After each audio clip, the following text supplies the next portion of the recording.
When Glenn lost his leg and had to sell his beloved Mini Cooper, he decided there and then that he was going to be a mountain biker.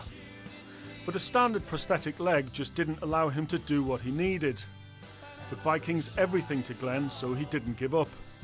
He set up a Facebook page for amputees, and to cut a long story short, he found his saviour in Brian Bartlett, the developer of the revolutionary Bartlett Tendon prosthetic limb. Brian was a professional freestyle skier, and unfortunately he was loading his truck one day, and a young girl came around the corner in a car, and she actually amputated his leg by trapping the car between the truck. So it was like what they call an infield amputation. So it was a really bad traumatic sort of accident, because I mean he was at the height of his sport, you know. Brian Bartlett threw himself into developing the new limb as a means of keeping himself on his skis, and Glenn saw that it could be the answer for him.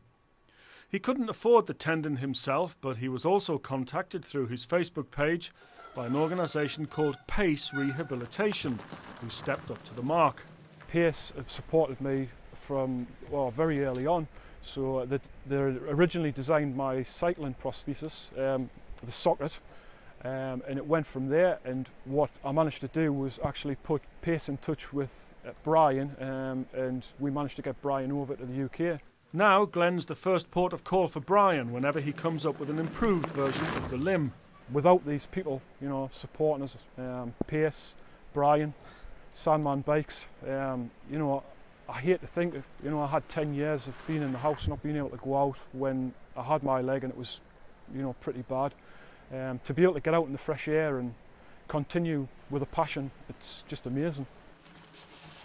Now the Bartlett Tendon has been in development for many years. This is the Mark 10 version of the knee unit. Now Brian Bartlett is continually trying to make this better, lighter and more efficient, and Glenn here is playing a massive part in its development. This is Damien O'Neill for BBC Look North, near Stanley in County Durham.